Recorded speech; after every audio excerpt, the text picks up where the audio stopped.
Greetings and welcome to Busy Bee from Germany, my dear fellow collectors. As you have probably seen, I've done several videos about Talking Barbie in the last weeks.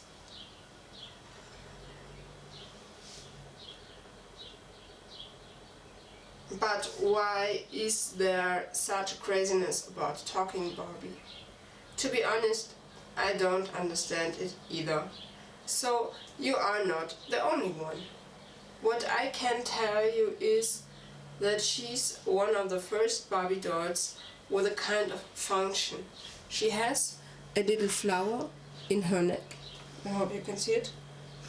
A little pink flower in her neck. And when you pull the string to which the flower is attached, a record plays a sentence. She's the only Barbie doll that has no twist and turn mechanism inside her waist.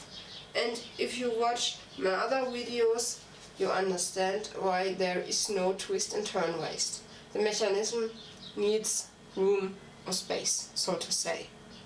The one you are seeing right now is a late version. Not the latest, but a late version of Talking Barbie.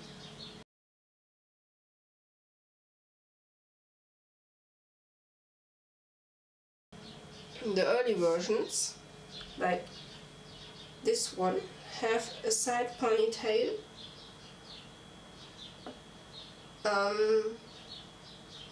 The early dolls were produced in Mexico until 1970, when the plant burned down and the molds were destroyed.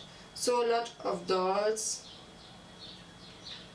produced for the Xmas market season in 1970 were never delivered.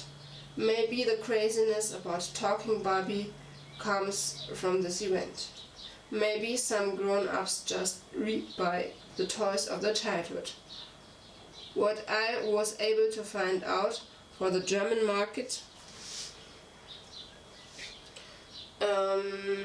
is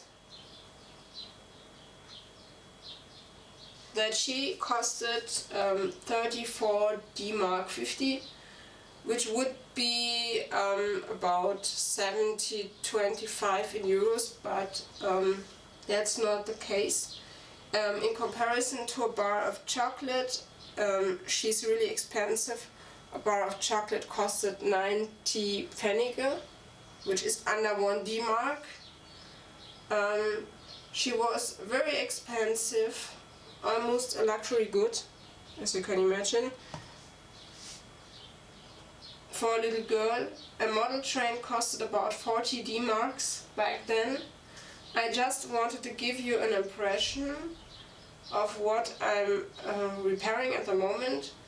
If you're not grown up with Talking Barbie, they look like this. Yeah, I hope I could help you a little bit with this information. I'm also very thankful that somebody told me what she originally costed in Germany.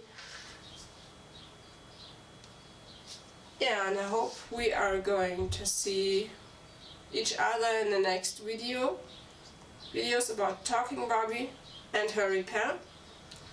And of course I'm going to record my new Talking Barbie later. I don't know when, but I'm going to record her sentences later. Maybe this month, maybe next month. Anyway, I hope you liked my little video and I could help you a little bit with this video about Talking Barbie. Every Friday comes a new exciting video for you. Don't forget to subscribe my channel, and if you want to help this channel a little bit growing, please send me your broken Barbie dolls. Thanks and bye!